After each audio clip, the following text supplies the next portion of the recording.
Yeah, it seems to think. Oh, hey. Hmm.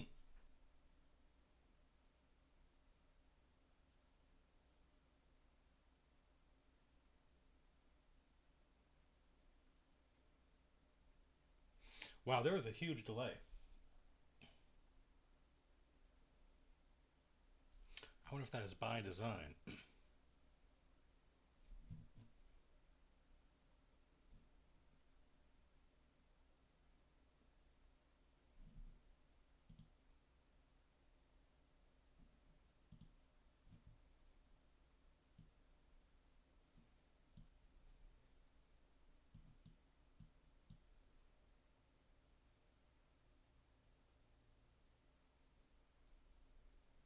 Whoa. Is it me or is this really late? Yeah, it's pretty late. Well, I wanted to get something tested and running. Oh, my mic's over here. Hello. I wanted to try everything out tonight before we went live tomorrow, and I thought we'd do a little bit of work. I want to have a map ready for everyone to start populating with stuff. Hey, it's Redlius. Hey, Redlius. I hope you've got a chance to use your D20 from space. 4:40 a.m. club. Wow, where are you, Stewie 382? That it's 4:40 a.m. This is kind of weird. I'm not gonna lie to you, having my face down here in the screen, but it's delayed. So greetings, hey everybody. So what I would really like is I'd like to have Twitch chat just kind of over here, and not what happens if I click this button? No, it's probably just talk. So you know what? Let's just there was zoop. Whoa, whoa! Hey, look at them mind flares. What are you doing there? Mind flares? You get out of here. So there. Now it looks like we can. Greetings, program. I want him on the grid until he dies playing. Uh, Hello, fellow German. Oh, fantastic. Germany's tuned in. So let's see. Here's Hexographer. This is a program I have used in the past to generate maps because I am not an artist. So even though I have a program like Campaign Cartographer and I have Photoshop, I am not a drawer. Hexographer makes maps that remind me of the kind of old school maps I grew up with. Like, for instance, let's take a look. If we just go to, let's make a new window so we don't end up confusing anybody here. Let's see. Guten Morgen. I guess it is Morgan where you are. It is good night here. Let's see. Original Greyhawk. Gray. I can't type, and while people are watching, Greyhawk Matt. I'm very quiet. I can fix that. Uh, Nobody go anywhere. Stand by. For one thing, it might just be that my mic is quiet. Press the gear icon to pop out chat. Clear chat timestamps hide pop out. Sweet. Chat is popped out, mother bitch. Uh, Images for original Greyhawk map. So if I take a look at this, uh, old school Greyhawk hex map is what I want. Just to give you guys some example of what I'm talking about. Yeah, so this kind of stuff. Like, this is the way the old maps used to look. Uh, well, if the volume is ever too quiet, I have a lot of tools here on my end to clean it up and make it louder. So as you can see, it's funny that I looked for an old school Greyhawk map and I ended up on the hexographer site, right? But this is the way the maps came in the old Greyhawk box set. So for many of us playing D&D in the late 70s and early 80s, D&D maps were hex maps, and that's where the term hex crawl comes from, the old Judges Guild games and stuff like that. So this is a program hexographer that will generate a random map, and it will do its best to try to figure out, it's not just going to generate random mountain hexes. It's going to try and make a mountain range, right? It'll try to make an ocean. It does a little bit of fractal stuff. No, this is not Panda Professor. This is just a test. Just getting set up. You notice there's no green screen behind me. So step one, let's just get this rolling. And then step two, maybe later tonight, maybe tomorrow morning before the stream, I'm going to try the green screen. Maybe we won't use the green screen. I don't know. The way my brain works is like I look and see how other people do things, and even though they do it in expensive and elaborate ways, I think that's got to be how you do it. So when I see other people using a green screen, I'm like, I guess I need a green screen. I know I don't literally need one, but there's a part of me that wants to get as close as possible to the good stuff as fast as possible. So 80 hexes by 60 hexes is too many hexes for our purposes.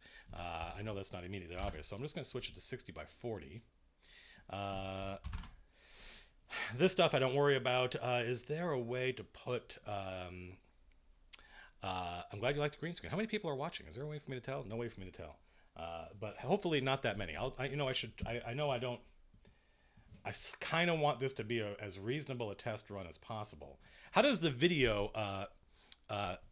my hair looks much more brown in this light. Yeah, you know what? I don't mind answering the question all night. And plus, I think you guys can police yourselves. What the hell was I just looking up?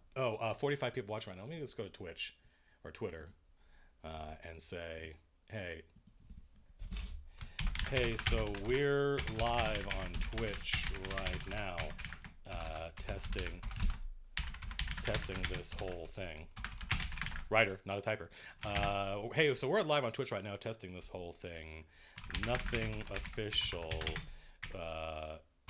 Forgive any weirdness. And let's get a link to the stream.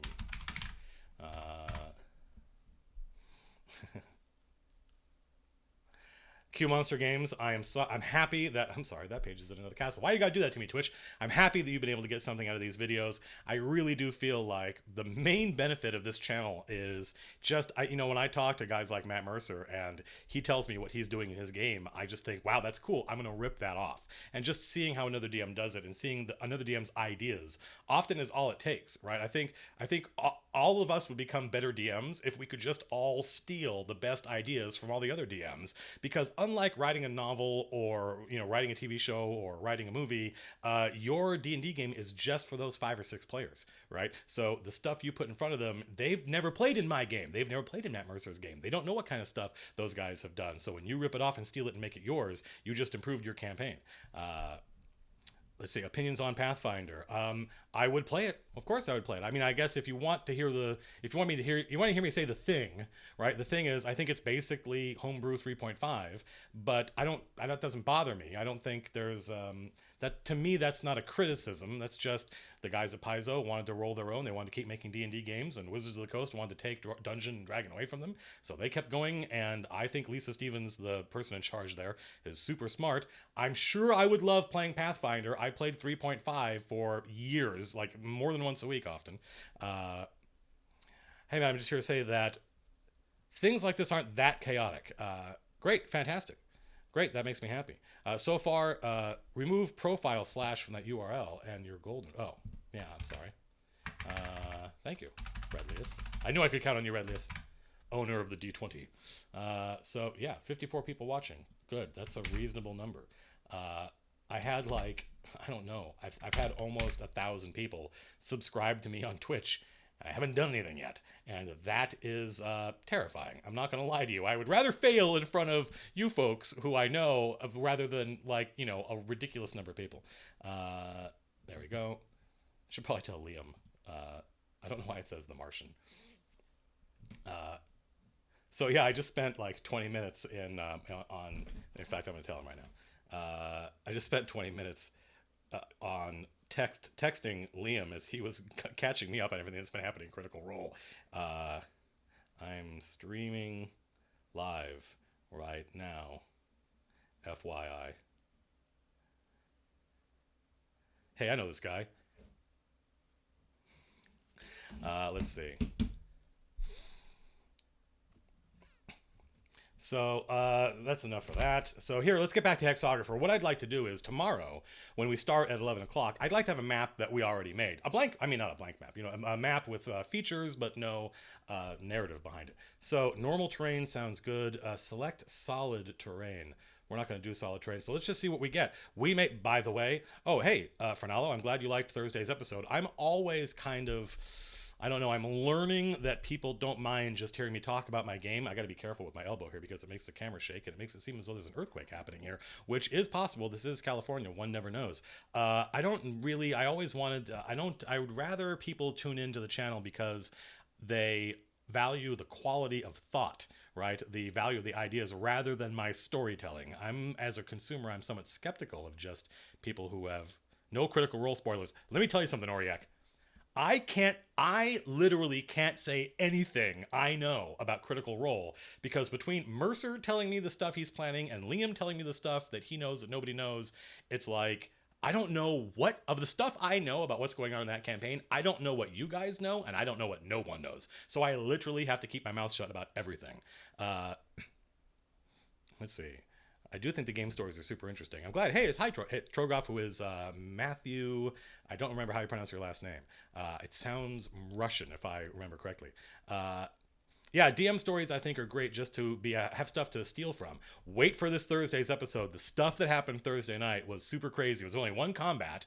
One of the players almost got turned permanently into a specter. That player was not happy, by the way, because that player, like Lady Serial, wants Arcturus, the Sword of Stars, and things are only going to get worse for whoever holds that blade. And another attempt was made last Thursday night, and it was kind of crazy. Just glad Matt has someone to talk to. Yeah. I don't see Matt or talk to Matt anywhere near as often as Liam. Liam and I spent a lot of time in a recording booth together recording Evolve, whereas Matt I would only see once in a while. But yeah, it was super cool. Matt came down to Turtle Rock and recorded some VO for us, and he and I spent a lot of time talking about our campaigns and about what he was planning and what I was planning. I don't know, man. / Matt Colville. I don't know why people always ask me, like, what's your... Like, that's the thing about my name is I'm Matt Colville everywhere. The beard is full of secrets. So let's start. We may have to go through this process. I mean, I may have to take the stream down and do it myself just because we get bored of doing it over and over again. But what I'm looking for is a randomly generated map that, with a little bit of work on my end, we can turn into something that looks nice and doesn't look too chaotic. So it may be that we go through several different iterations. So here we are in Hexographer. We're going to create a map. Yeah, I use Campaign Cartographer 3. What I'll probably do is the actual finished version of this map will be in CC3 because I have the plugins. Okay, so this is interesting. You can see how Campaign Cartographer works. Let's change the map thing here so I can see you guys. And then is there a way to scroll out? Yes, there is. So that's pretty, you can see it's doing its best, right? It's trying to make a mountain range here. And there are deserts and stuff like that, but I think this is actually still a little bit too big. So I'm going to close this. Do I still wish to close this window? Yes. And let's go to 40 by 20. Generate map. Yeah, Campaign Cartographer 3, I cannot recommend unless you really have, if you're in high school or early college. Is this really this whole thing? I have gone too far. Yeah. So we need a little bit bigger than this. And I don't mind going in here and saying like, okay, well, let's clean this up and let's make this more of like a sea area, right? So that we can have a big bay here. Oh, I can just draw like that, right? Boop. Look, see, I just opened that up. I made that a little bit of a inland sea or whatever. Maybe that's the ocean leading out to the rest of the world. I forgot what the hell I was talking about. It was super important too. Do I still wish to close the window? Oh, Campaign Cartographer 3. Campaign Cartographer is a CAD program, computer-aided design. It's built on the back of FastCAD, and it's also like 20 years old. So if you have the reason I say high school or college is because that's back when I had like actual free time and could spend hours and hours and hours outside of school, just learning the stupid program. But it is not like any other program you've ever used. It literally uses a different logic, a different user interface. It takes a long time just to make that thing work. So Campaign Cartographer 3, it will make beautiful maps, and it also has crazy functionality for dungeon masters or just map makers where you can put links in it to, other maps. So you click on this map and it opens up another map. You can make it work with the dungeon designer and city designer, and it works weird with layers. It doesn't use layers the way any other program uses layers, but it makes it so the DM can make his own, maps, own versions of maps that have things on it that the players don't see. Well, Ozai 75, if you've had to use CAD, then you could probably figure out Campaign Cartographer. And then the other thing is, once you've figured out Campaign Cartographer, which, no joke, took me like 6 months of working on it on a week and then giving up and not doing anything with it for, a couple of weeks and then trying again. Once I finally twigged to it, and this is before there was YouTube, I couldn't just go look up and see a tutorial. Then I discovered that I am not an artist, and Campaign Cartographer is, once again, it's like if you don't have an artist's sensibilities, then I think you're somewhat limited in what kind of map you're going to get out of it. And if you do have an artist's sensibilities, then you probably know how to use Photoshop. And my friend Phil, if you follow me on Twitch, you saw my friend Phil's campaign map. He runs D&D for his kids, and he's hoping to be able to run D&D for us. And he is a artist. He's like a legit, he's, in fact, in my industry, he's somewhat famous.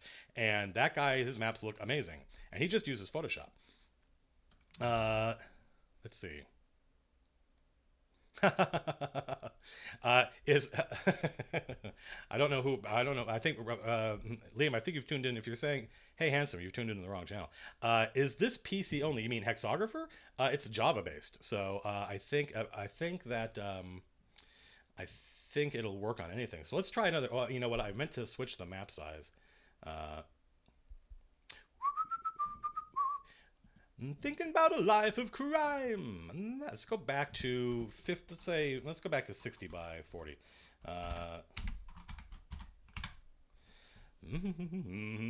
was on a Dave Edmunds kick over the weekend, so I have a whole bunch of pre-Beatles rock and roll songs stuck in my head. So this isn't bad, right? Let's zoom out a little bit. Whoa! So yeah, I think this is pretty interesting, right? Let's see. Let me grab this thing and move it around. I wish there was another. So you can see how this is one huge forest and then one huge plains. I like that. There's a little bit of desert over here. This is pretty good. The problem I have right now is that there's no. What I'm looking for is like a big inland sea. Let me see if I can save this map. Save as. How do I get to up one level, desktop, save as, let's do test 01. So we'll come back to you, test 01, and we may modify you. I have an idea in my head for what I want, and what I'm looking, you can see on this map, right? There's no real, unless we talk about the north, what I'm looking for is a place to put a big port city, right? Well, you saw the video, right? Big port city. I can't see the chat and this at the same time.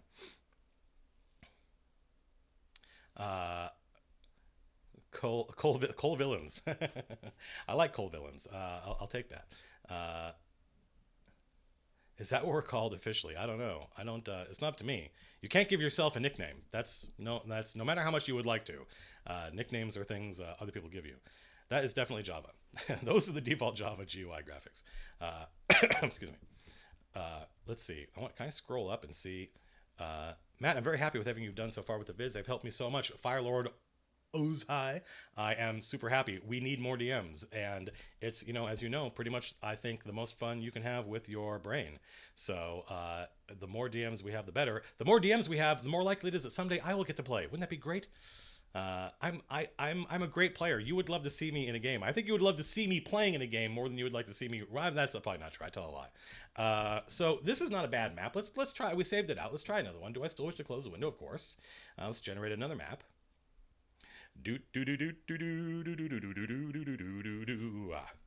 Playing with the Queen of Hearts, knowing it ain't really smart.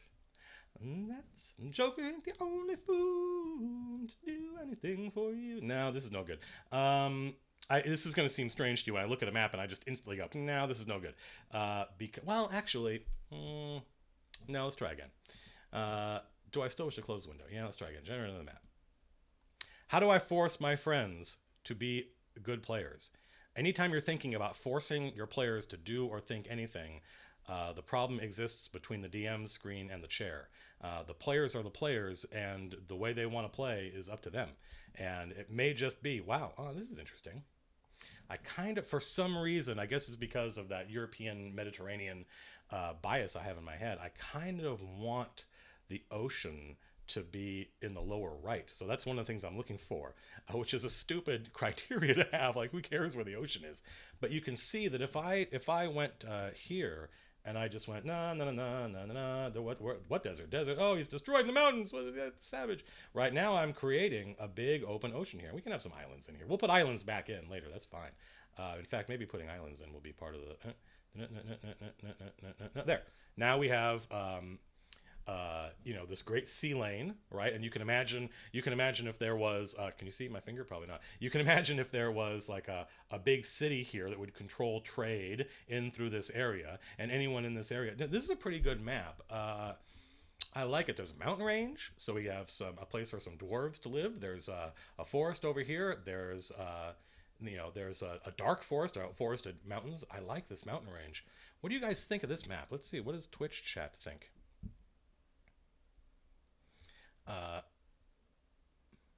Yeah, if it had map, ultimately, I'll be able to take the output of this map and bring it into Photoshop. Can you make a section stay a certain topography permanently? You mean like lock in the terrain so when I paint around it? I don't know. Matt, we had an amazing session this morning where my character got corrupted, is now acting as an agent against the party.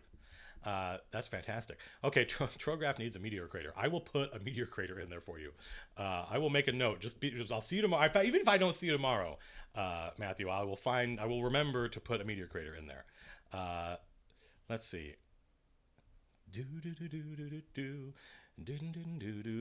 Let's see. I'm just looking at the chat. I bet you can find a person who can. Yeah, you never know.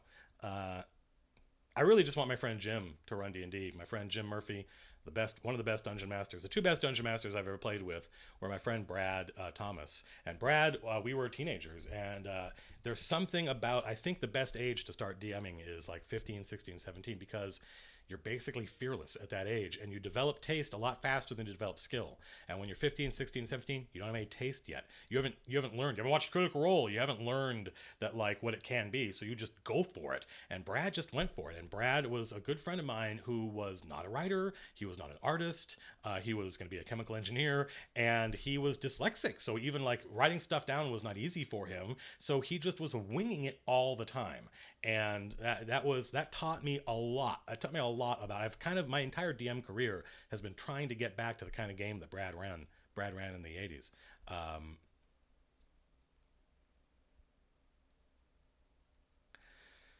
So, what do you guys think of this map? Do you guys have any problem with this map? Right, we've got this great sea here to fight over. We could probably zoom into a place and say the map is just this place. But this is you can see what I mean when I say that this is like Sword Coast size. Brad is awesome. I miss Brad. He and I are in touch on Facebook, and he still lives around here, but I don't see him anymore. My friend Jim, best DM I've ever run for. Jim is one of the Dungeon Masters. That guy started playing in like 1976, and that is crazy. Looks like 480p. Yeah, how does it... How big is each hex per miles? That's not up to the software, by the way. That's up to you, the DM. When you make this, you can do whatever. I do 24 miles per hex because that means 24 miles is about how much we can expect a normal person to walk if they're walking 3 miles an hour for 8 hours. So that means walking speed along a road is 1 hex. And then if you take the road away, for instance, it's Savage Wilderness, then it's not that fast. The map is nice. 2 things are rivers in the south. We would need rivers. The map is nice. 2 things. I can't. No rivers. Well, it doesn't generate rivers. That's up to us. You think that map looks good? Cold weather areas. Yeah, we could put those. I think there's a cold weather. Good potential. Chain of lakes. Yeah, this does look a little weird. But we can fill that in. Watch. Like we can. Where's desert? We can say, oh yeah, no, this is desert. What chain of rivers? What are you talking about? Oh my God. The god of this planet has removed that. See, now we've already... This is not bad. A lake down here. So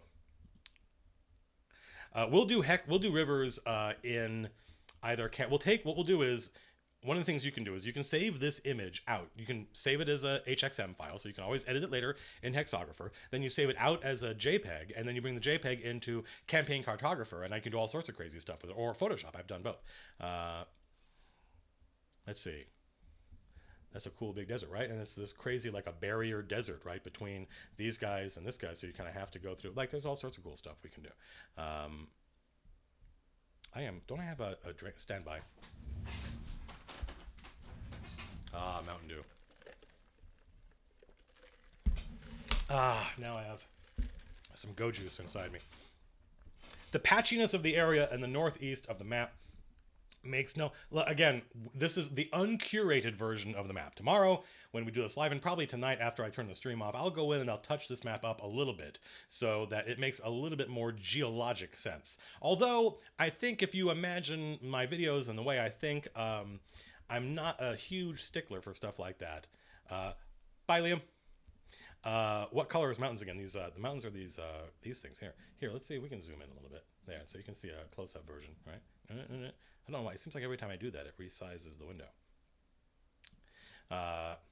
Whoop-a-boo, do-to-do. Thanks for stopping by, Liam. Icewind Dale, Ren Ardix.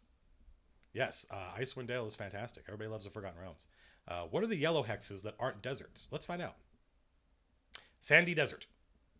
So that's one of the things you can do is I can mouse over this and I can say that is Sandy Desert. This is Sand Dunes. This is Beach. More messages below. So there we go. So I think this is probably going to be the map that will start some version of this, I think.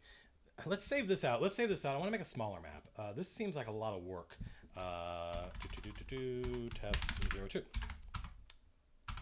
So let's make a new map. I want something that is small enough. So let's go to 50 hexes by 30 hexes. And here you can see the terrain settings. You can have lots of islands. You can have few oceans. I know if I do few oceans, it's going to be, why do you use Internet Explorer? Oh, you mean this thing down here? You know what? It came with Windows 10, and I have friends of mine that are IT professionals, and they're like, it's fine, right? And I liked it a little bit. I still use Chrome mostly. Yeah, I'm a fan of having volcanoes in there. So where do you think the players would start on this map? That's going to be up to you guys tomorrow. I don't know.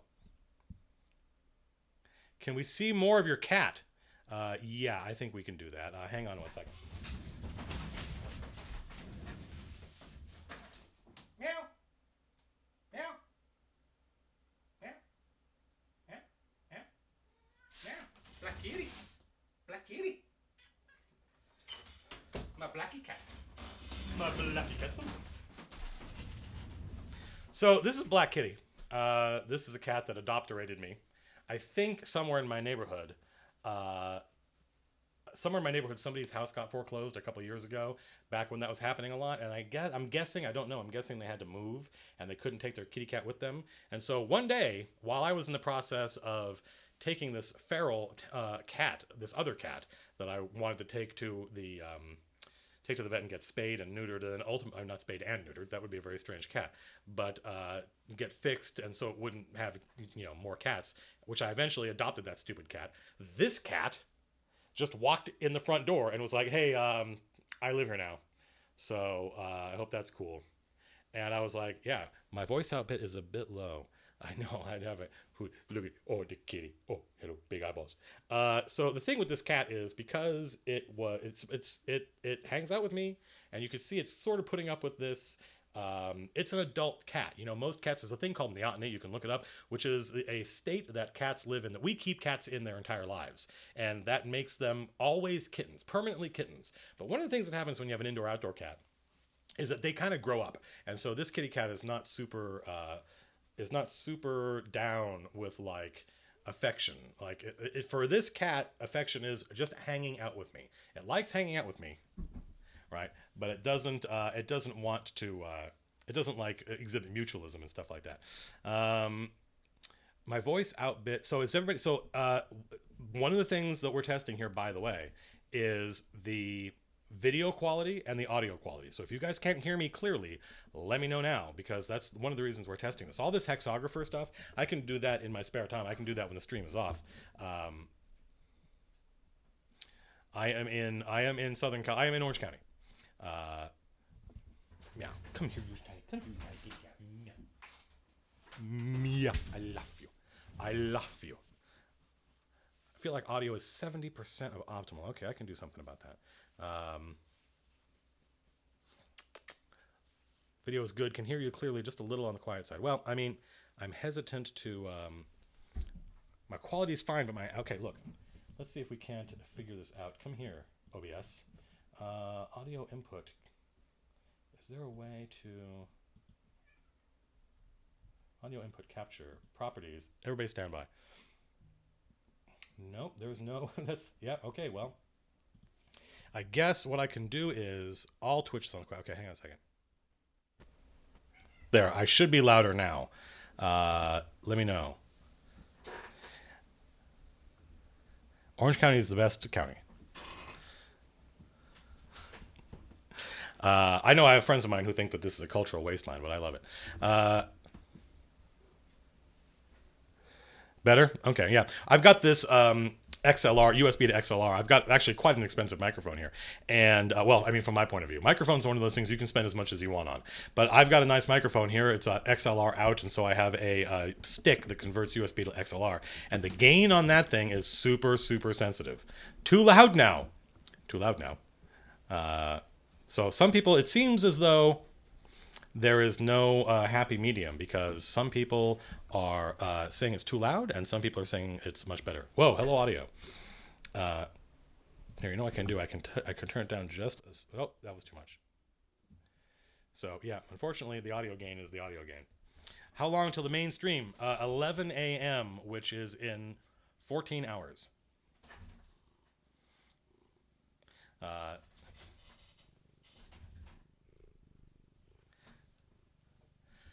Hello Argentina. Thanks for tuning in.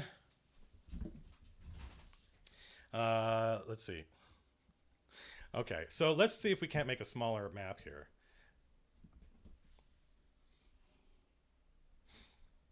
Of course it's Java, so this thing is slow. Whoa, interesting. This is an interesting map. Oh, okay, here's what I can do. I can just go like...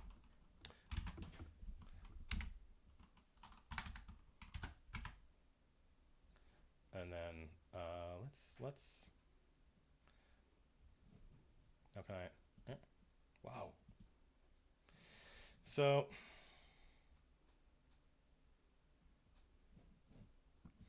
this place seems kind of hectic.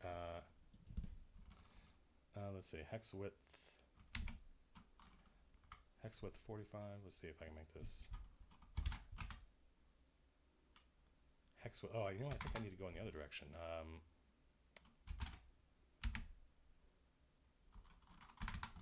Sorry if this is tedious and boring. There we go. Look at that. See, we got it. So this is kind of the size of map I want. So whatever I did last time for the number of hexes, and then 35 by 30 is good. I think this is a little chaotic, right? I don't get a real sense of... I mean, there are, you know, here are forests, here are mountains, but I think there's a little bit too much water. Yeah, Riverlands. Will this video be on YouTube? Probably. I think I've got it set. That's part of the experiment, is this should automatically upload to YouTube. Yeah, I agree. Too much water. But I learned what this is the right size of map, and the ratio is 35 to 30 on hex sizes. So I do still wish to close the window, yes. And so now that I figured that out, I may just go off on my own and just generate a bunch of maps and pick one that I really like. 35... that should be fine. Let's see. This is a little weird. Yeah, this is a little weird. I'll know it when this is one of those things where I'll know it when I see it. And hopefully those of you who are watching tonight, you are enduring this so the people tomorrow don't have to. And they will, ideally tomorrow at 11 o'clock when we start, they will see a map that looks like a campaign map. It'll be blank. It won't have labels to any of these things, but you'll be able to see mountain ranges and stuff like that. Closing this window. Yeah, let's just generate another map. What the hell? You get an Istanbul's, not Constantinople. Now it's Istanbul, not Constantinople. Whoa, whoa, whoa. Istanbul. What was it? 50 by 35? 35 by 30. There we go. Even old New York was once New Amsterdam. Why they changed it, I can't say. People just liked it better that way. Take me back to Constantinople. Hey, this is actually not a bad map. We got a mountain range. We got some forests. They're right next to each other. There's a mountain range protecting a desert. What I don't see is I don't see a really good... this is like a three-part... One of these things. You know, if I do this, right... If I do this, what? Right now we have this big ocean entrance that I'm looking for, right? And you know what? Here, I'm going to do something else. We're going to do this, right? So we have blue, obviously, is deep navigable water, right? But if I go here, right, and start doing this, right now I'm making the water get shallower, right? Oops, sorry, I just destroyed some of your desert, whoever lives there. No. And then I can make it even lighter, right? So now we're getting less and less. So now this is becoming like a lake or whatever. You get the idea. Can I undo all that? That'd be great. Nope, I just have to repaint it again. I may have screwed it up. Yeah, this now looks terrible and ugly, but you get the idea.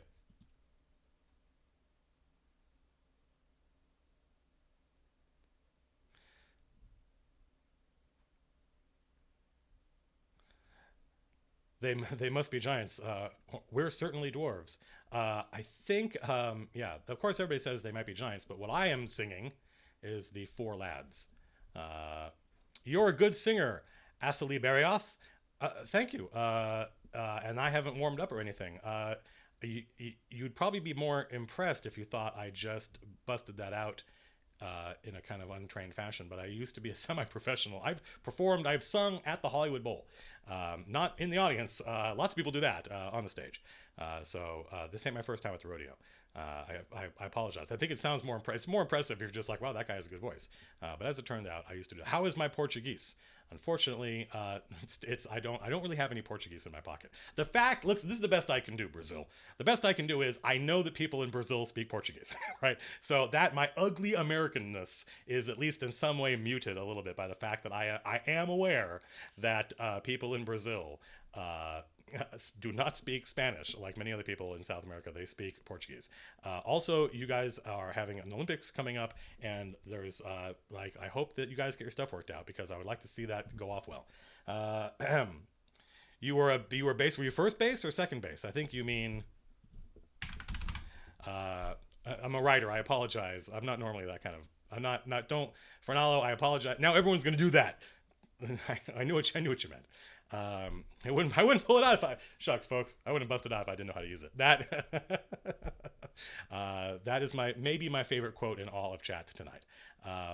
There's no such thing as tone deaf Q Monster games. All you have to do is just, sing in the car. It's mostly just confidence. Anybody can sing. Maybe not everybody should sing.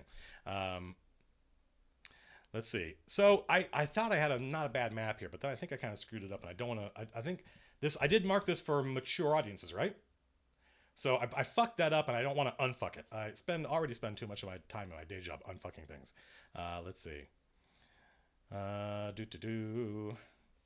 are a lot of smart Americans. Unfortunately, there are just a lot of Americans, period. And so you kind of got to take the good with the bad. No, I guess tone deaf. I had a roommate who for many years, I believed that there was no such thing as being tone deaf. But then I had a roommate who he would hum along to the music he was listening to. And this was literally what he would do. He would be sitting there at his computer and he would be nodding his head and he would be humming along. But this is what you heard. And as one of his two roommates, I went insane. I was like, John, what are you doing? And he goes, oh, I was singing along. I was like, no, that's not the word I would have used. 35 by 30. See, it's always wants to put. This is not a lot of. Well, actually, let's try another setting. Do I still wish to close the window? Few oceans. Let's see what happens if we get few oceans. Generate map. He swore a bunch on the Orc Chop Express. I do. Was he listening to the Crash Test Dummies? No, that would have been appropriate. But even then, that that would have been something. Uh, let's see. Generate maps. High rollers. Somebody recommended high rollers to me, and I will probably. I mean, I don't have time. I don't have time to watch Critical Role, except like when Liam is like, oh my god, this thing happened in D&D last night. I'm like, oh, and I want to go watch Critical Role. That's usually when I tune in, is when Liam pesters me and is like, something amazing happened. Because otherwise, 4 hours a week is a big ask. And for somebody that already runs Dungeons and Dragons, I have a full-time job and I do these videos. It doesn't leave. Also, I would like to get some writing done someday. I've got 2 books done and a third on the way. Did I not set it to like not much? Because this looks an awful lot like the same map we just had a second ago. Few oceans. Yeah, few oceans. Let's try it again. Generate map. Yeah, I was on. Like Liam was. While I was getting dinner, Liam was texting me about what had happened in the game and about how he and Scanlan teleported into the stomach of a dragon and tried to plant an immovable rod. And the funny thing was, in my mind, that plan would have worked exactly the way Liam imagined. But then just as he was typing, I started to think of it from Mercer's point of view. And I was like, even if you took an arrow, right, which is in basic size and shape is the same as an immovable rod, and shot it through a dragon, right, all the way through the dragon, it would wound the dragon very badly, but I don't think it would kill it instantly. It would just make it really unhappy. And so then he said, yeah, it didn't kill the dragon. I was like, yeah, it sucks. Let's see. My video channel, I want the videos to be PG, or maybe PG-13, because I have friends that have kids and I want them to be, like my friend Phil watches my videos with his kids. And so I kind of got to keep it PG, even though my native language is profanity. Some of these maps are better than others. Custom terrain just makes it blank, and then you just put in what you want. How can you be so entertaining? Yeah, I don't know. That's a good. I really. Hello, Raisin Girl. It's this is not. This is not. Liam didn't use the meteorite die. Well, I texted Liam because I was running D&D while they were playing D&D. And every once in a while, I'm taking pictures of our game and I'm uploading them to Twitch. So of course I'm checking into Twitch, and all of a sudden my Twitch, we need to come up with different names for these things. All of a sudden my Twitter explodes and people are like, Liam just like critically fumbled his initiative roll using your meteoric iron. It's his meteoric iron. It's my meteoric iron D20 rolls great, by the way. His meteoric iron D20, not so much. And so I just texted him from the middle of my game to the middle of his game. I texted him saying, the meteoric iron D20 is from space. So if there's a problem, it's obviously between, how did I put it? I think I said user error. Let's see. What are you looking at when you auto-gen map for layouts? This is Hexographer. This is the program you're looking at is Hexographer. How many books are planned for your series? 5. Priest. You've met all these characters, by the way. Priest, Thief, those are the first 2 books already out. And the next one is Fighter, and you know who the Fighter is. One of the central tensions of Fighter is not knowing, throughout the course of that book, you know that they need a wizard, right? Book 4, wizard. But you don't know who it's going to be. There are a couple of candidates. And at the end of the book, you find out. And then book 5 is the last book. And that's the problem exists between keyboard and share, exactly. But book 5 is the climax and the final battle between good and evil, and Hayden's attempt to redeem himself. And that is Paladin. And you've already met. I'm glad you're enjoying the books. It makes me incredibly happy. I apologize for the poor editing. It's a writer, not an editor, and that's what being an independent fantasy author is all about. I've never sent my books. I had one author who's read my books say, dude, this should be in print in bookstores. Let me put you in touch with my agent. I was like, cool.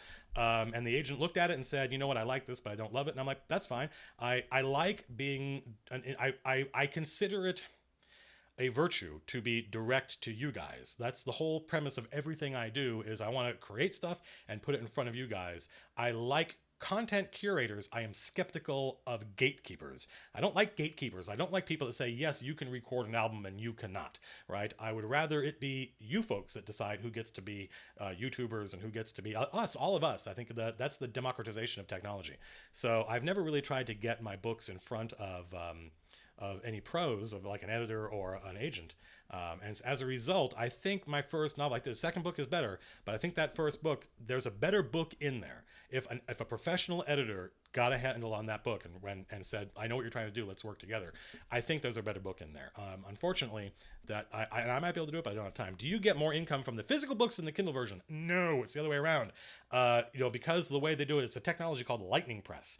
Because when you order a book, they print that book. There's not a warehouse full of books sitting around, and that's how you get the cost of printing books down, is to print a lot of them, right? And since you're only printing one at a time, it costs about $13 to make the book and ship it to you that you are buying. And so if I wanted to make, if I wanted to make $3 on that book, I could, but then I'd have to charge $16 for it. And I just couldn't justify that. So I charge, I think $14-15 for it. I make about $1 a book printed. Whereas the Kindle version only costs you $4, of which I make 3. So the Kindle version is way, way better. 24 miles a hex. What would a hex mile? A hex mile. That's a good question. So this, let's see, I'm not super happy with this. Let's try generating one more. I'm not unhappy with the few oceans thing. Let's just try one more. Yeah, I mean, I remember if you don't have a Kindle, if you have any kind of phone or tablet, you can read on the Kindle.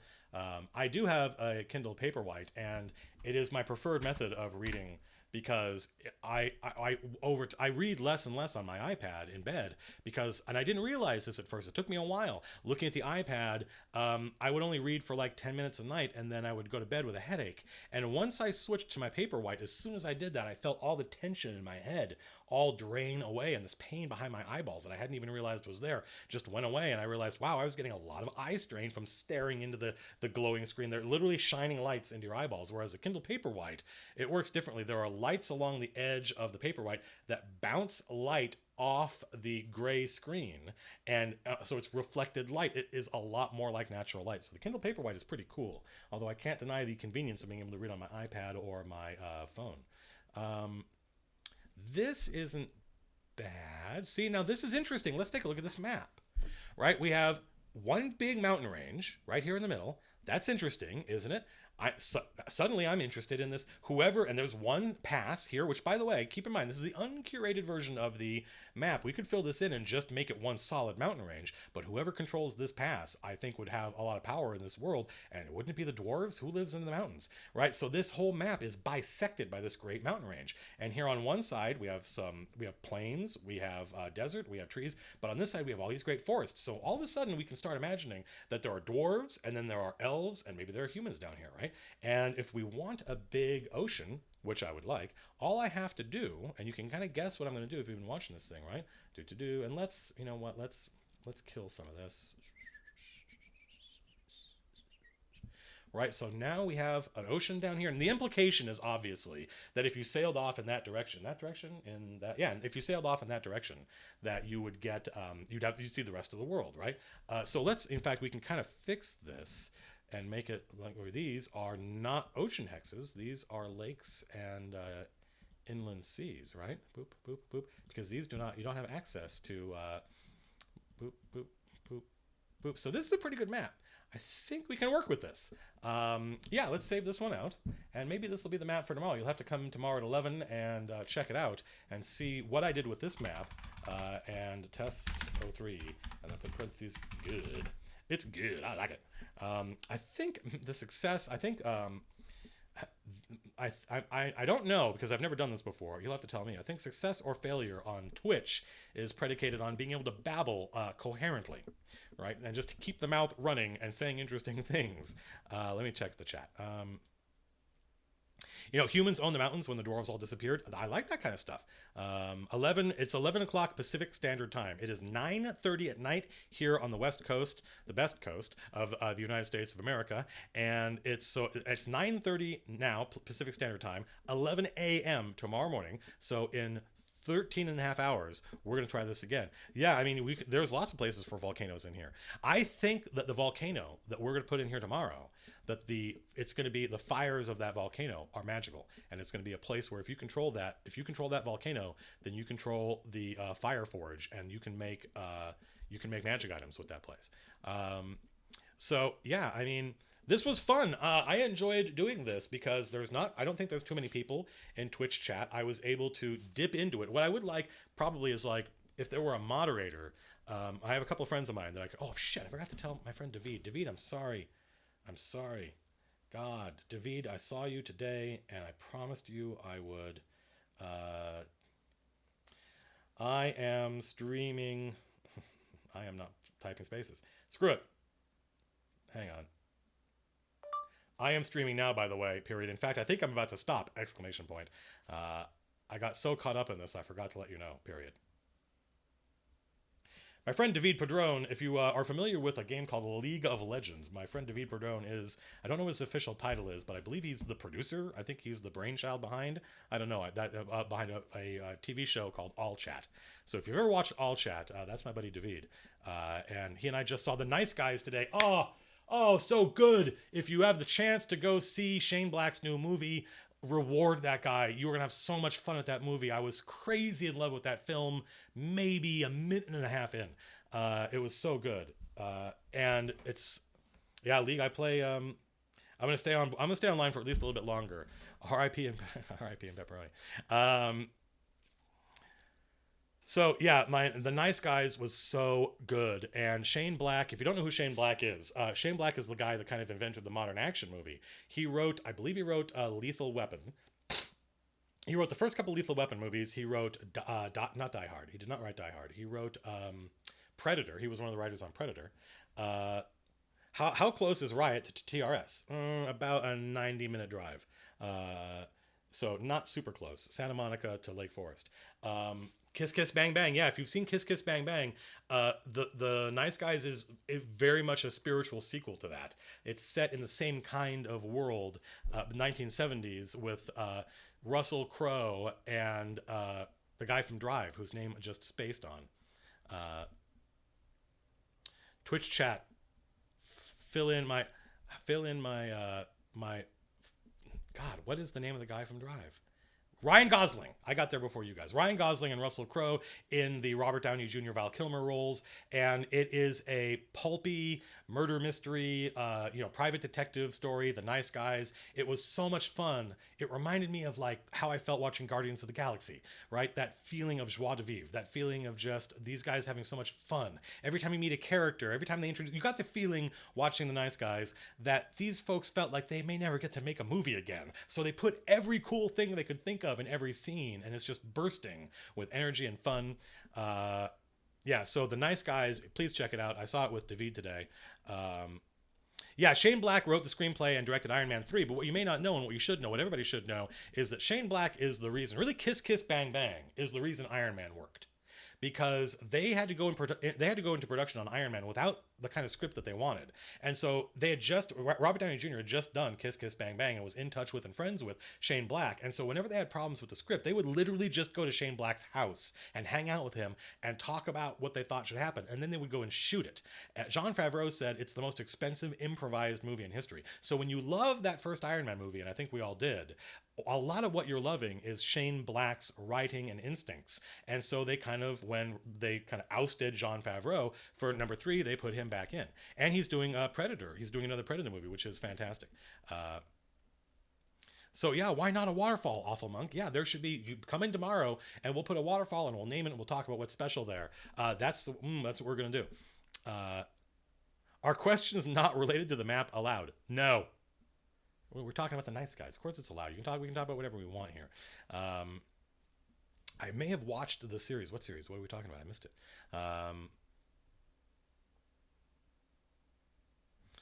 Adventure lookup. XJHNNY. Is that X-Genie? I don't know. Why can't everybody just use their names? I'm Matt Colville. Who are you? No, don't ever. I'm not. Do what you want, everybody. I'm joking when I say stuff like that. I'm sure we'll take a bit to get at that point. But I put my name in for a moderator, curator of upload content. We need that stuff. Really, what we're going to need for Adventure Lookup is people who have great obscure adventures. I mean, I was watching the Colbert Report, and that dude referenced the Fortress of Badabaskor, which is a real. Let's look it up. The Fortress of Badabaskor is a real thing from the Judges Guild. The Judges Guild used to make great adventures, and even though they're super old school and they would probably take a little bit of work to convert, I think that there are a lot of people playing right now who would enjoy that old school Fortress of Thieves of the Fortress of Madagascar. That's a great name. Yeah. So, and you can buy it online. Oh, I could buy the like look at that, fantastic. Hey, it's David. Hey, David, how's it going? Hey, David, let me know what you think of the audio quality and the video quality. So this is an adventure, the Thieves of the Fortress from 1981, right? So I'm guessing from before a lot of you folks were born. And this is kind of what I want from Adventure Lookup. Look at this and see, like, it kind of sort of tells you what's going on, but there's so much information that I want to know about this adventure. Who are the bad guys? Bob Bledsaw, man, that guy was a legend in the, that guy was the judge of the Judges Guild. Might still be out there, might still be alive. The Invincible Overlord from my campaign is from the supplement, The City State of the Invincible Overlord, which was for many years one of the best city supplements. If you wanted to run D&D set in an urban setting, set in a city, you couldn't do better than the City State of the Invincible Overlord. So I didn't use... Excuse me, pardon me. I don't use that. I have that supplement. I don't really use it, but I do steal the idea of the Invincible Overlord. Let's see. Scrolling down. I'm looking for. I'm just reading the chat, by the way. Do I think that hex grids or square grids are better? Hex grids. I mean, I use hex grids for maps. I use square grids for movement, for tactical movement. Square grids for tactical movement, I think, is the way to go. And I don't worry about diagonals. I don't, as far as I'm concerned, Dungeons and Dragons does not exist in a Euclidean universe. So the fact that you can go farther diagonally, I'm like, who cares? It's just simpler. 3 is 3. If I go 3 forward, if I go 3 diagonally, I've moved 3. Everybody can count. Not everyone wants to do. I remember playing Champions, and you had to do vector math. You had to calculate a derivative to figure out how much damage you were doing if you hit the bad guy in the 5th hex of your movement, because you were accelerating, so you were gaining speed with every. And I was like, guys, are you kidding with this? We did it, don't get me wrong, but having played through that, my opinion about like the grid, which we'll do a whole video on getting on the grid and running tactical combat in D&D. I know people get worked up about whether or not hexes are great for tactical combat, because then every hex in you can hear my cat trying to eat the cardboard. Let's look at it. Like, let's take a look at, let's do the math, right? Let's zoom in let's zoom in even more. Boop, boop. Right, so here we have a bunch of hexes. So this desert hex right here, if you put a dot in the center of all these hexes, every dot is equidistant from every other dot. So getting from the center of this hex to the center of this hex is the same distance as the center of this hex to the center of this hex. But if it's a grid, that's not the same. The distance from this square and this square is different than the distance from this square to the diagonal square, because of fucking Pythagoras and his theorem, and a squared plus b squared equals c squared, right? So all of a sudden, there are people in 3rd edition, back in 2000, 2001, who got really, like, I believe the rules were, if you were moving forward along the grid, it was 1, 2, 3. But if you were moving diagonally, it was 1, 2, 3, 4, 5, 6, right? And so you had, and of course, we played that way. All the things that I hate about every edition of D&D, I only hated after we did it for years, right? So even though I'm critical of some of this stuff, and I'm like, God, there's a better way to do it, I did it, and I didn't complain for a long time. So let's see. I think Mr. Mercer hates me for asking so many questions. No, man, that dude, he doesn't hate you, but trust me, like that guy, I worry about stuff like my viewers bugging the guys on Critical Role way more than those guys do, because those guys, as professional actors, as people that go to shows all the time, they're used to having fans that want a greater degree of engagement, right, than you normally get on Twitter and stuff like that, and fans who are constantly tweeting at them and asking questions, and fans who feel hurt when they don't reply. I am the one who's not used to that stuff. I am the one who, this is super weird to me. And so when do I plan to continue the series after Paladin? I don't know. I don't think, you have to wait. If you see the end of Paladin, I'm not sure how much that would, probably a new project, maybe science fiction. I don't know. Fantasy's been pretty good to me.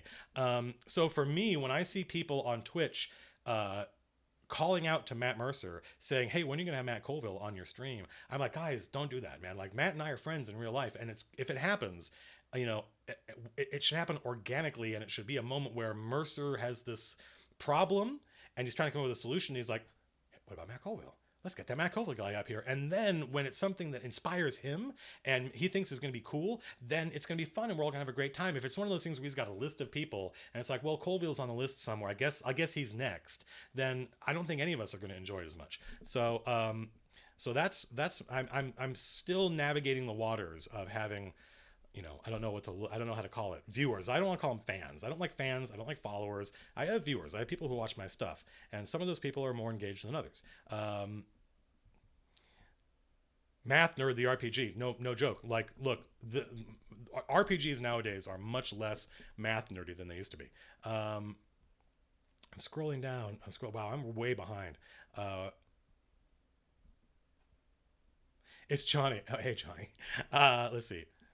I'm keeping a list of everything you say you'll talk about. Well, that's good. Please do, because sometimes I sit there and think, man, I'm almost out of stuff to talk about. I think the D&D thing's pretty much over. And then there are times when I'm like, I could do this for years. The number of things that come up at the table, the number of ideas, the amount of stuff to talk about regarding running Dungeons and Dragons, I think is nearly infinite. So please keep a list of everything I've ever said I'm going to do, because I'm going to need to go back to that list for ideas. In fact, I think if you want to take a look, let's see. Let's have a little preview. Video ideas. Priest word count. You can see that I've started thinking about how to edit Priest down, because I think it's a little bit overwritten. Video ideas. That's what I have to do to keep me away from you. All right, so I have a bunch of video ideas. I think the DM's Guild is a great tool. I think people should be using it. I don't think it needs to be a 20-minute video. Playing by the rules, I've seen people pester Matt Mercer and those guys, and even me, about stuff I have done not strictly according to Hoyle, as they used to say. And I have a healthy disrespect for the rules. I love rulings, and that is the heart and soul of 5th edition Dungeons and Dragons. If you could talk to if you could talk to what's the guy? Mike Merles. God, Mike Merles. If you could talk to Mike Merles, what's the core tenet of 5th edition? He would say, rulings, not rules. The thing you make up, all it has to do is work at the table. When you see the guys playing Critical Role and something crazy happens and everyone in Twitch chat erupts because they didn't use the rule right, notice that it was everyone in Twitch chat getting upset, not everybody at the table. It's only the people at the table that matter. It's not the guys that wrote the rules. It's not what's in the rule book. It's what happens at the table. And if it seems fair and if it seems reasonable at the table, that's all that matters. Make a ruling and move on. Look it up later. I love knowing the rules, don't get me wrong. I love finding out what the real rule is. I like knowing that we are playing by the rules, but in the moment, I do not want to slow things down by looking things up. So a video about playing by the rules. Prepping Lost Mine, a fan of Prepping Lost Mines of that one thing. I think we're going to do that because it's the starter adventure, so it's the one most people are going to be seeing, and most people are going to buy, most people are going to run. And I just want to show you the aspiring DM. I use that phrase because my friend John bought me my first DM's guide, wrapped it up, and wrote in Dwarven Ruins for the aspiring DM. And I was like, ooh, I had my own DM's guide back when I was a poor teenager and couldn't afford it. I think if you could watch a video of me, okay, so full disclosure. The reason we are doing this right now is to prep for tomorrow at 11 o'clock. The reason we're going to do tomorrow at 11 o'clock is to make this campaign setting. The reason we're doing that is so I can do something like do prepping Lost Mines of Phandelver and have a campaign setting that you guys have helped me build that Phandelver is a part of. So from this point forward, we will have our own campaign setting that we will have built and we can use as an example when we want to do stuff. So that's part of that, how to make memorable bad guys. The adventure database, well, watch this. We already did that. Welcome to D&D. I want to do a video for players, right? Because I was thinking about all the expectations that are built in. I can't see Twitch chat, by the way. If things are going crazy, I apologize.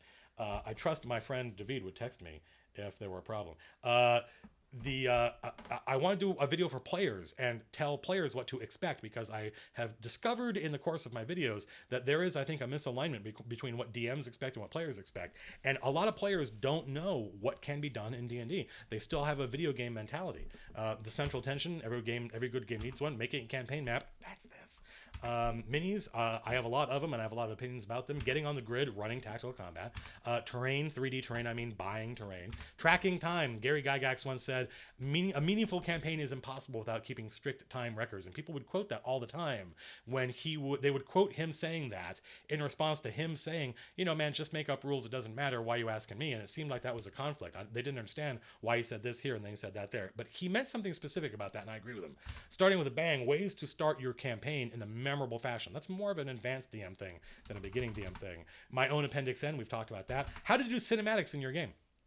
I think that there is a lot. I think there are a lot of interesting storytelling tricks that you can deploy as a dungeon master that will make your game feel really exciting and dynamic, and the players would love. Talk about that. We're going to talk about Fantasy Grounds a lot. We're going to have a whole video about Fantasy Grounds, and I think my next giveaway.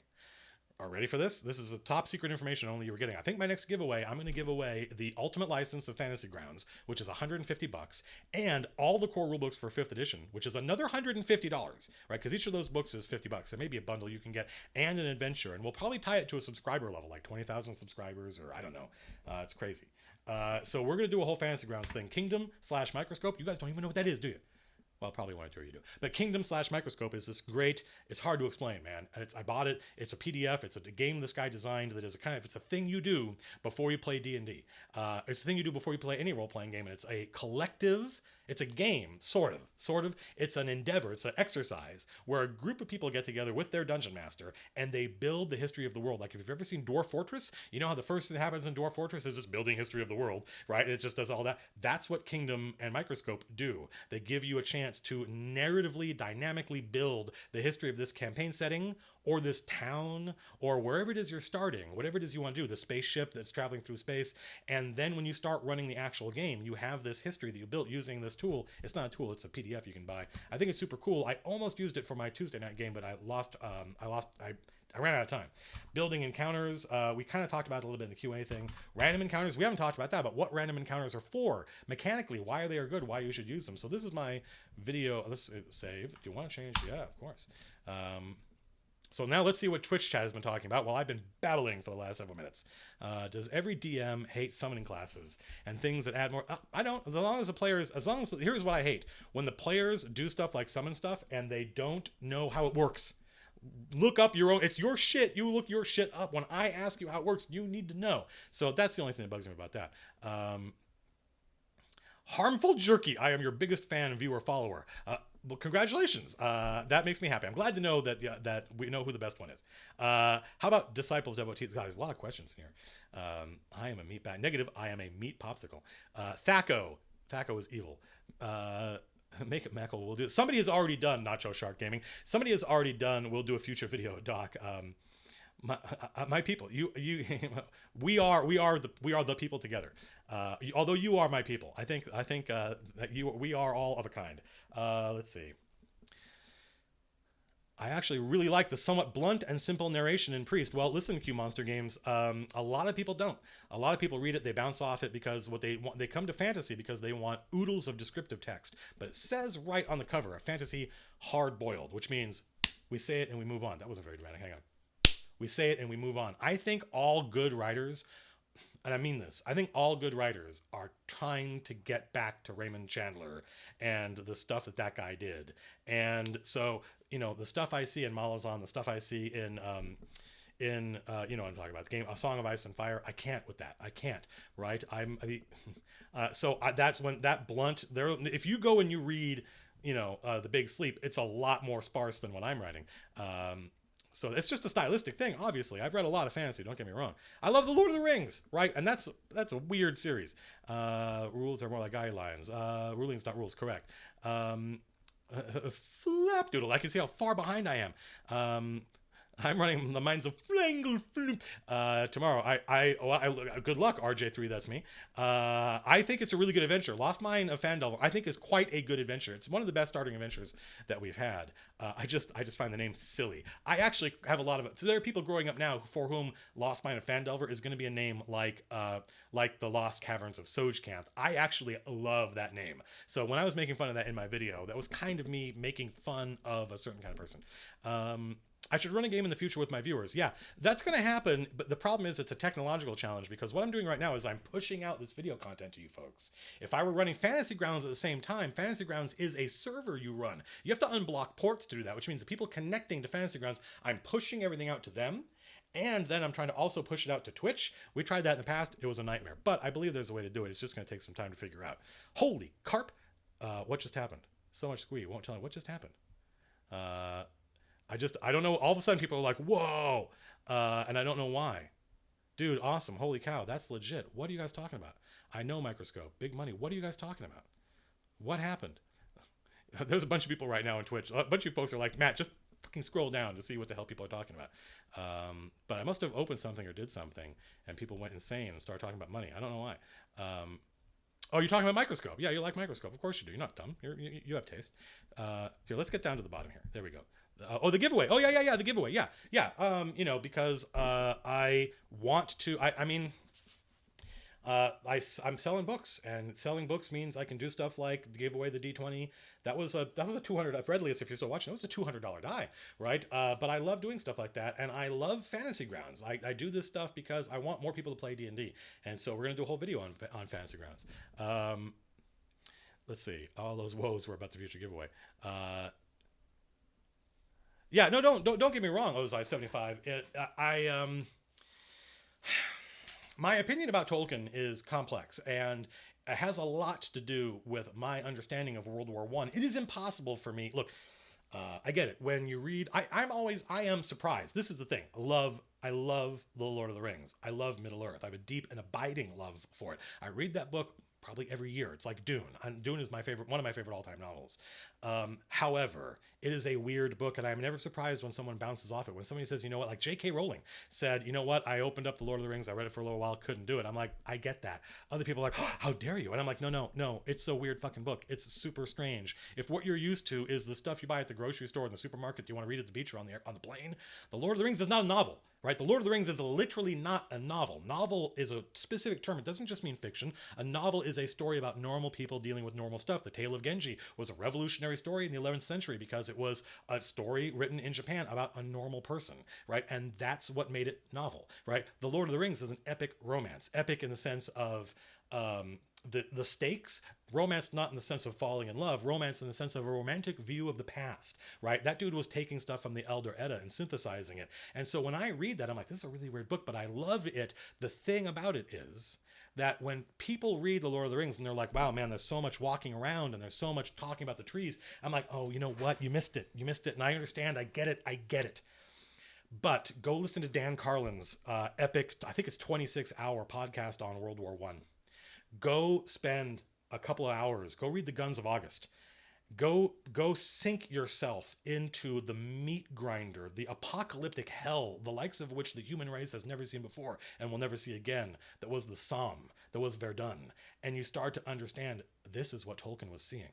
When he describes the hobbits moving through the old forest, he's not describing it like a travelogue. He's describing hills and valleys and rivers. And the heroes are talking about taking the river and staying out of line of sight. He's describing all of the terrain in terms of a war cartographer. He's looking at the terrain for breaking line of sight, for cover, because that's what it was like for him in World War I. That dude served in World War I. Everybody he knew signed up, and one person he knew survived. I want you to imagine everyone you know, all your friends from high school, all your friends in college, all your coworkers, all signing up at the same time for a war.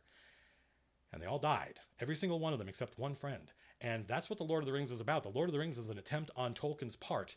He and his three buddies, the four of them signed up, right? And there are four heroes in The Lord of the Rings, the four hobbits, right? And those four guys, their journey is his attempt to give his friends the heroic, epic story that they all thought World War I was going to be. But it turned into an awful tragedy, an inhuman, evil tragedy, the likes of which no one could ever imagine. So when people bounce off that book and they don't get it, I'm like, I understand. George R.R. Martin, he hasn't had any experience like that. He's a great writer. I love Martin's stuff. I was a big fan of George R. R. Martin before anybody ever. I love the Wildcard series. If you haven't read the Wildcard series, you can go check him out. I think he's a brilliant writer. I'm not interested in that Game of Thrones stuff. I find how Tolkien's World War I experiences influenced that guy's writing far more interesting than how Martin's absence of same influences his. Let's see. Hang on a second. Now, of course, I have to go back. See. You always talk about how there are lots of resources online for certain stuff, but you never include what they are. That's not, I sometimes do, but you're right. I have a bad habit of being like, have I read The Dark Tower? RJ3, that's Bean. Dune it's the gold standard, except no substitutes. Have I ever read The Dark Tower? I haven't really ever, I don't know what it is about Stephen King's stuff. I feel like, I don't know, it's hard for me to describe. The guy's a great writer. I should start on The Dark Tower, right? His stuff is super readable. And yeah, hardcore history is amazing. I don't know what it is about. There's something about the culture of Stephen King's writing that I feel doesn't belong to me. I can't express it any. It doesn't make any sense. Don't try to make sense of what I just said. It took me 2 years to get through the Silmarillion. Look, the Silmarillion, not a book, not a novel. Who is the friend? C.S. Lewis? No, he didn't meet C.S. Lewis until later. I don't remember who the friend was. This was all before he even met those guys. So which Hobbit was Tolkien? He's Bilbo. Like Bilbo, he talks about that. Bilbo is him. He mentions that in his letters. Like hobbits are kind of he and his friends and the life that they led, the pastoral life that he grew up with. Although he also he thinks of himself as Baron, right? Baron Luthien. That's what his gravestone reads. I have a question about tomorrow. We'll be starting with it's 9. It's 10 o'clock. We gotta stop. Will you be starting about a basic world set? No. Well, we're gonna start the whole thing from scratch. Although it's D&D, right? So expect to have dwarves and elves. Okay, here we go. So we're getting close. I'm caught up. Scroll back up. There were more questions. Look, come on. I can't. Tolkien was a Beowulf scholar. Yep. Yeah, and Tolkien always said that he only wrote these books because he wanted there to be a place for his languages to live. That's not true. That dude was an Oxford Don, and the notion of an Oxford Don writing novels, writing books, writing fiction was like not the done thing. So that was his kind of self-effacing way of saying, oh, it was just this little thing I did.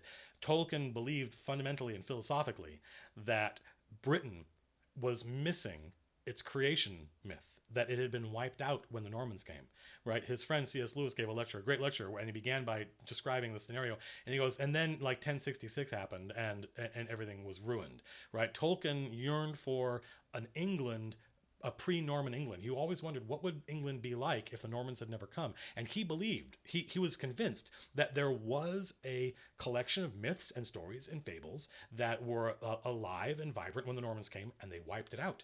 And he wanted to restore that, right? That's the reason he wrote The Lord of the Rings. That's the reason he wrote The Silmarillion, is because he wanted to try to imagine using his ability to go back and read stuff like Beowulf and figure out like what kind of words they were using to describe things, and kind of reverse engineer what kind of stories these people told before the Normans wiped everybody out. And that process, he succeeded, right? Like he basically, in creating the fantasy genre, he gave all of us who are the inheritors of that culture, that kind of English culture in America, he gave all of us this creation myth, this foundation myth. He created Fantasyland, right? So it turns out that dude was right. He started copy paste, but I want you to see this. I got an idea for a video where you tell what's happening, and okay, so this is Antonok, what you were talking about. Sorry to copy paste, but I would like you to see this. Matt Colville, that's me. I got an idea for a video. I love ideas for videos. When to tell what is happening and when to let the players play it out. And what I mean by that is when you say, you gaze at the chalice in awe, or you say, you walk into a room with a chalice, what do you think about it? What do you do? Never the first.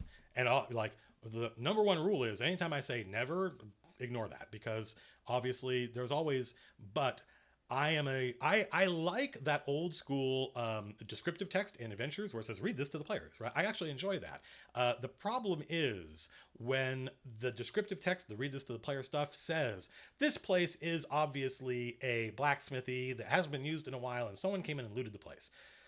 If it's obvious that it's a blacksmithy, then describe it in such a way that the players conclude, oh, this is a blacksmith's place, right? Say there's a giant anvil in the middle. All of a sudden, the players are like, oh, it must be a blacksmith's, right? So I am opposed to descriptive text that tells the players what they think or how they feel, right? I much prefer describing things in such a way, a straightforward way. I'm like the director, right? The director's job is to shoot the scene in a straightforward manner. And that's my job as a DM, is to describe what the players see and then just make sure that what they see evokes the feelings or emotions or ideas I want them to have. Otherwise, if I'm just going to tell them what they think and what they feel, I don't need them. I can do that on my own. I write novels. Try not to spam a question, but try to get an answer to lose some more. Let's see if I can scroll up. Let's see. Let's see. Stereotypes we did, by the way. That was the sociology of D&D thing. Let's see. Somebody asks something, and now I can't remember either the name or I'll remember it. Raising Your likes it so far. I hear your voice and imagine you telling it. You know what? I think that's one of the reasons the books succeed now is because people reading it hear my voice. And I think that has a big impact on whether or not it works. Let's see. Somebody asked a question. I don't know what it was. Here's that one. We got that one. Lose more. If tieflings are from the plane of fire, where from anywhere would you say the Aasimar are from? Are the Aasimar aren't the Ganassi, are they? Look, if it's a species from after second edition, I don't know about them. Aasimar. Oh, are these guys the half celestial dudes? Humans with the skin of celestial. Oh, that's a good question. I don't know. There isn't really heaven in my setting. Just as the plane of fire isn't really hell. I'd have to come up with something. I have a kind of my own idea of what a celestial is. In my world, celestials are true elves. Let's scroll all the way down. I used the scene in Priest the other night where Hayden goes to the blacksmith to retrieve the sword. If you get to book 2, if you want, can you scroll back to the map? Yeah, sorry, hang on a minute. I don't know. I like this map. I did save it out, so we're good. So this, yeah, I'm gonna log off in a minute and maybe monkey with the map a little bit. So it may not be exactly the same map you see tomorrow, but you should recognize it. Matt, keep your foot on the. I don't know if I can read as fast as Matt Colville speaks. We may be seeing the beginning of. Whoa! I don't know what happened. I just blacked out for a second. I hope everything's okay. Yeah, this may be the beginning of a Twitch thing. I have no idea. My instinct tells me that this is going well, and that my capacity to just go blah blah blah blah blah blah, blah is useful in a streaming environment. So let's see. You can make a video including these resources online. I have difficulty with stuff you said was easy to find. Yeah, I'm sorry. Crichton's attempt with Eaters of the Dead. I love 13th Warrior, one of my all-time favorite movies. I think Snake was taken. I apologize. Mea culpa. I do often say you can find this stuff online, and I just assume you're going to Google it, but you don't know what to Google. and often these are things that I have found because I've been doing this for decades, right? Like I know where these things are. And the whole point of my video series is that it's for people who don't. So obviously I should be including more stuff in the thing. I'll tell you one of the things, I'm terrible. I'm terrible as a writer when I do this. I'm terrible with the videos. When the video's done, I want to upload it. As soon as I'm done writing something, I send it to my coworkers. I send it to my boss. I go, what do you think of this? And they go, well, I don't know, because you just stopped a sentence in the middle and I don't know what happens there. And I'm like, oh yeah, because I get so excited about the work that I just want to upload it and share it with people. And I forget to go back and check it and make sure that I dotted all my I's and crossed all my T's and finished all my sentences. So that's one of the things that happens. I talk about it in the video and I say blah, blah, blah, but then I'm like, oh, the act of making the doobly-doo is so tedious that I don't, I often fail to do that. Anyway. Do you have a degree? If what? I have a degree in computer science. I was at school until they kicked me out.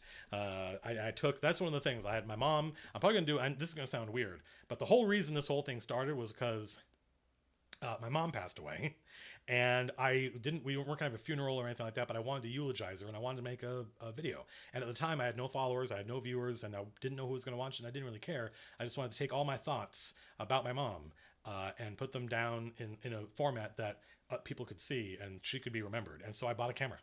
And then I never got around to doing that. So I may someday get around to do that. And my mom made it possible for me to be the person I am right now, because she was like, as long as you're going to school, I'll pay for it. And so I had a job when I went to school, but that's so I could buy stuff for myself. My mom paid for school, and I literally I went to Cal State Long Beach. I literally took every class they had, every class that I took chemistry, physics, biology, geology, sociology class, super fascinating stuff. I took psychology, I took literature, I never took a screenwriting class. I took a journalism class.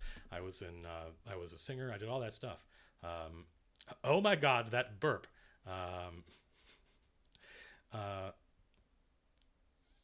So anyway, I think we're about to wrap up, by the way. No problem. Look, look, we're all in this together, Lusamore.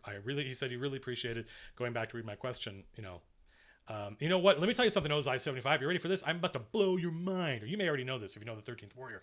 The movie that you see when you watch the 13th Warrior, and it used to be, I don't know if this is still true, that on internet forums, when they would do lists of like, this is why the Twitch thing can only last so long, by the way, because eventually you will have heard me tell all these stories. Right now, you're getting the 30 years of nonsense stories I've built up, but over the time, we're just going to be pouring them into Twitch, and then eventually I'm not going to have any viewers because they'll have heard it all. And I'll be telling the same story over and over again. The 13th Warrior used to be, there would be like, oh, what's your favorite fantasy movie, right, on various internet forums. And the 13th Warrior would often end up on these lists, and they would be near the top, and I'd be like, not a fantasy. not a fantasy movie. If anything, 13th Warrior is science fiction, right? Because it imagines that a population of the Neanderthals survived into like the 9th century AD, which didn't happen as far as we know, but could have happened, right? Science fiction. But other than that, there's no spells. There's nothing fantastical about the 13th Warrior, but it feels so much like playing D&D. It feels so much like my friend Brad's D&D game, for instance, like that kind of fantasy Vietnam feeling of there always being something worse, right? And it never being over. That people think of it, they promote it to fantasy novel. Well, it's a great movie. I love it. It's a great action adventure movie, but that's not what it was designed to be. Omar Sharif is in that movie because John McTiernan, the great action director of all time, the guy who invented the modern action movie, that guy's pedigree is impeccable. He wanted to make a David Lean-esque Lawrence of Arabia epic, and 13th Warrior was it. And they had a 3.5 hour long cut of that film, and the studio didn't like it. They wanted an action movie, and so they fired McTiernan at the end, and they brought, this is crazy, they brought Michael Crichton on. Michael Crichton was the writer of the book. When does the writer of the book get to take over the movie? Well, when is Michael Crichton? Because that dude had his movies turned into books in the 70s, and he had enough power and play that he could have himself made first screenwriter and then director of some of these movies. So he directed The Great Train Robbery, as I recall, which is based on his book. He directed this is a writer, a novelist, directing a Sean Connery movie. So when they got to the point where they were tired of fighting with John McTiernan over Final Cut, they brought Michael Crichton on. He shot a couple more scenes. They changed some of the stuff, and they really shrunk that movie down. And I want to see that 3.5 hour long version, but I don't think we ever will, because I don't actually think they kept it. Is this a map or a pantheon? Probably just a map. RJ3, that's me. Thanks for the kind words about my mom. Sort of like how I want to yell at people when they call Star Wars science fiction. It's fantasy. Yeah, of course. It's not, Star Wars is not science fiction. Nobody thinks Star Wars is science fiction, right? Everyone understands that Star Wars is a movie about the farm boy who was literally on a farm, right? The moisture farmer, right? The farm boy who rescues the princess, literally a princess, right? They call her that. And his mentor is an old wizard, again, a quote, and they're trying to start the Dark Lord, Darth Vader, the Lord of the Sith. So let's see. Breaking the teams tomorrow for the collaborations are just dope. You know what? No, lucky number 7 or lucky number Evan. I bet your name is Evan. That's clever. No, it's going to be me curating the stuff, saying, okay, like people might be going, oh, name this desert this. No, I'm not. No, fuck you. Not you. Me. I say. Not you say, I say. My Twitch channel. I'll say, what is this place called? What is this mountain range called? And then people will say, here's what I think the mountain range is called. And I will curate that list. People have silly names, and some people have dramatic names, and I'll pick the name that I think is cool, and then that'll be the name of this mountain range. And I'll say, tell me something interesting about this mountain range that no one around here knows. Give me a secret that we can plant in here. Who lives here, for stuff like that. So let's see. Yeah, I think this is the map. I'm going to close a cartographer. Do I wish to close the window? Yeah, because we saved it.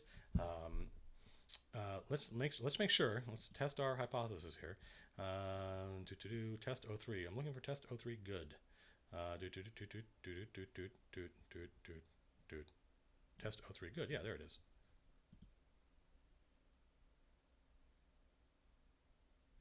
No, nobody calls it sci-fi IQ Monster Games. Everybody knows it's fantasy. It's space fantasy. Yeah, it worked. So this is a good map. We'll try this for tomorrow and see what happens. All right, so this is the end of the stream. Yeah, I mean, if there were a way to like do polls of stuff, but I generally want it to be folks coming up with ideas and then me curating those ideas. And what I'd like to avoid is a situation where like 1 or 2 people dominate the chat. So if like Redlius, for instance, comes up with a name for the mountain range, I'll be like, cool. And I might even put a little tag. I'll have a document open saying, so that it's not like half the things on the map get named by 1 or 2 people.